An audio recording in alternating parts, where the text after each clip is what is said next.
Hello friends, मैं हूँ कविता वानखेड़े।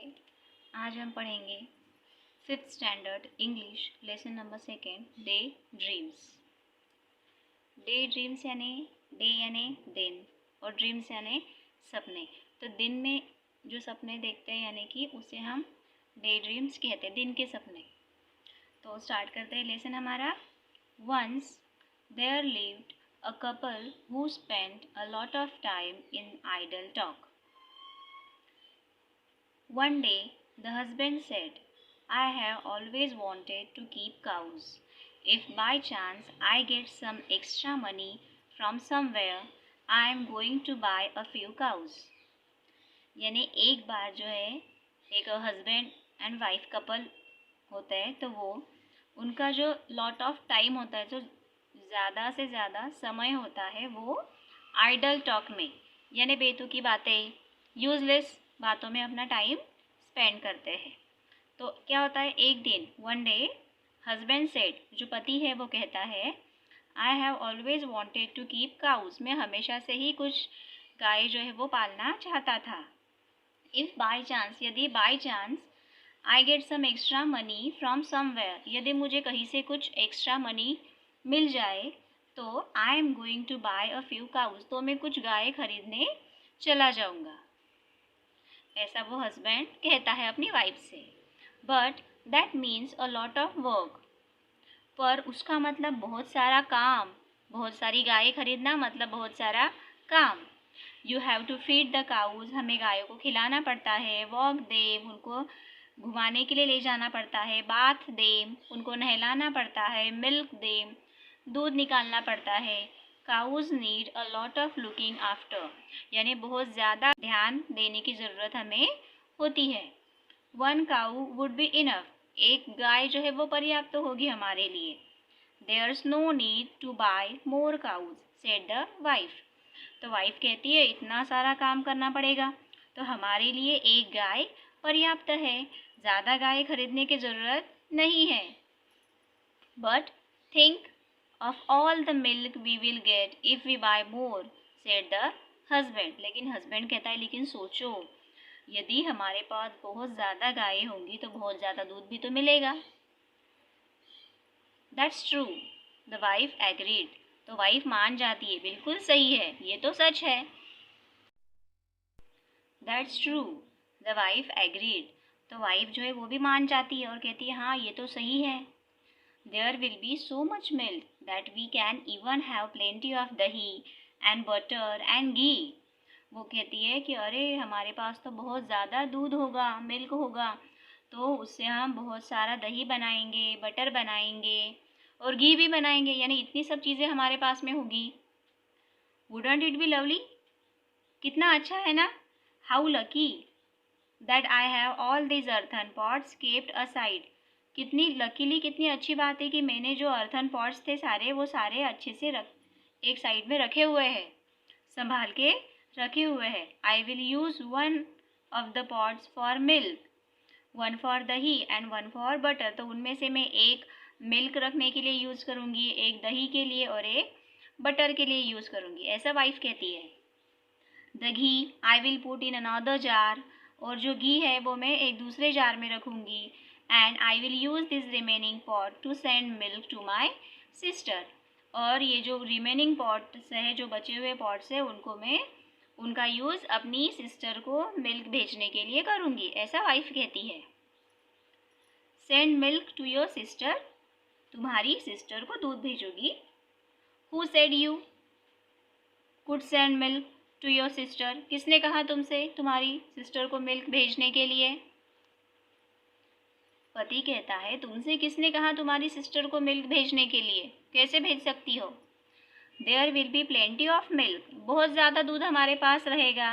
तो if we have so many cows, यदि हमारे पास बहुत ज़्यादा काउज रहेंगी तो दूध भी बहुत रहेगा।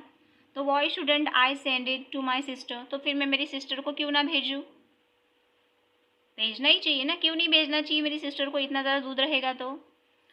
Because we are going to sell it in the market, that's why, तो हस्बैंड कहता है क्योंकि हम जो दूध है उसे मार्केट में बेचेंगे, इसीलिए मना कर रहा हूँ।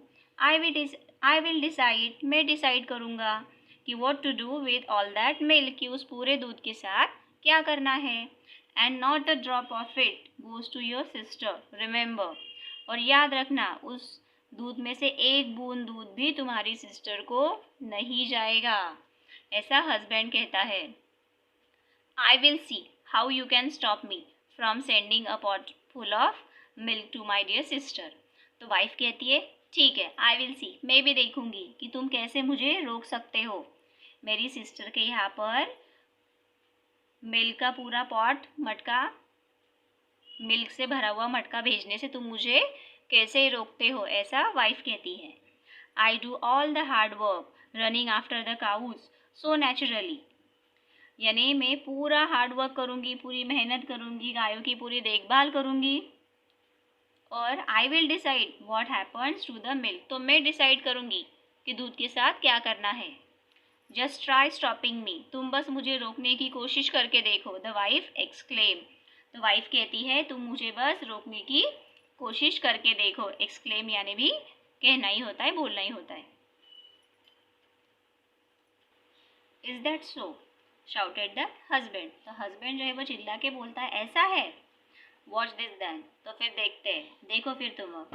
ही began to lift and smash the earthen pots one by one, वो क्या करता है, एक एक करके मटके उठाता जाता है और उनको फोड़ते जाता है। Began to lift and smash the earthen pots, एक एक करके मटके फोड़ना शुरू कर देता है। His wife began to scream, और उसकी वाइफ भी चिल्लाना शुरू कर देती है। स्क्रीम यानी चिल्लाना, तो ये सब देख के, मटके फोड़ते हुए देख के उसकी वाइफ भी जोर जोर से चिल्लाना शुरू कर देती है। गोपाल भांड who was passing by heard all the commotion, तो गोपाल भांड एक व्यक्ति है जो कि वहीं से गुजर रहा होता है, तो वो जो है वो पूरा उनका हल्ला गुल्ला कमोशन सुनता है।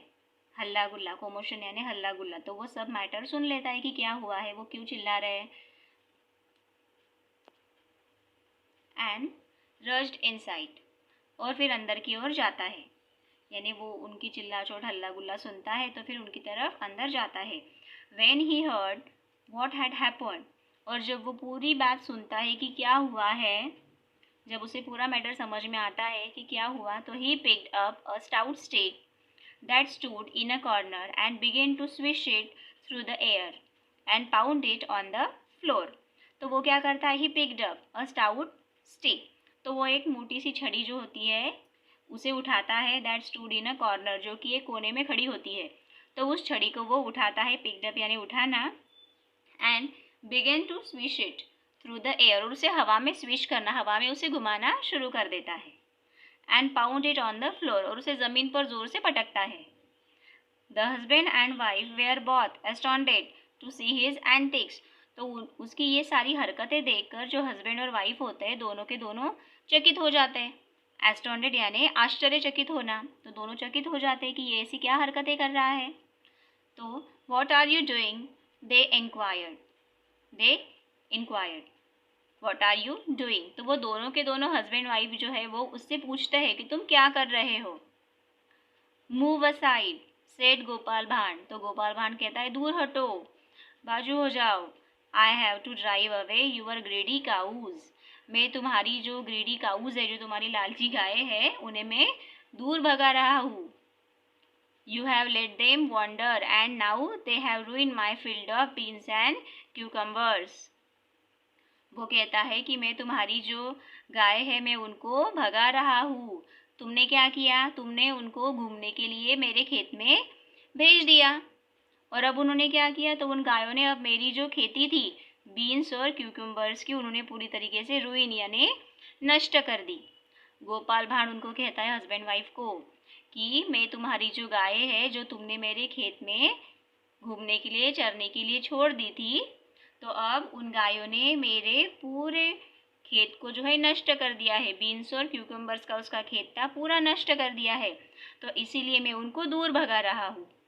ओ my lovely field of beans and cucumbers, और गोपाल भांड कहता है ओ मेरी इतनी प्यारी खेती थी बीन्स और क्यूकम्बर्स की, पूरी तरीके से गायों ने नष्ट कर दी। But you don't have a field of beans and cucumbers said the husband, तो हस्बैंड कहता है पर तुम्हारे पास तो बीन्स और क्यूकम्बर्स का खेत तो है ही नहीं, हस्बैंड ऐसा कहता है। तो as soon as he said that, Gopal Bhand stopped wielding the stick and looked at him with raised eyebrows. तो जैसे ही हस्बैंड कहता है कि तुम्हारे पास तो खेत है ही नहीं, तो तभी गोपाल भांड क्या करता है, वो जो छड़ी के साथ जो भी कर रहा था, छड़ी के साथ जो भी हरकतें कर रहा था छड़ी से, तो वो बंद कर देता है और आईब्रोज जो है वो रेज करके ऊपर करके उसकी तरफ देखता है। तो the husband and wife understood. तो हस्बैंड और वाइफ समझ जाते हैं क्या, कि what he was trying to tell them, कि वो गोपाल भांड उनको क्या समझाना चाह रहा है। वो दोनों समझ जाते हैं। Can you tell what he wanted to say? क्या आप बता सकते हो कि वो गोपाल भांड हस्बैंड वाइफ को क्या समझाना चाहता था? लेसन बहुत ही मज़ेदार था।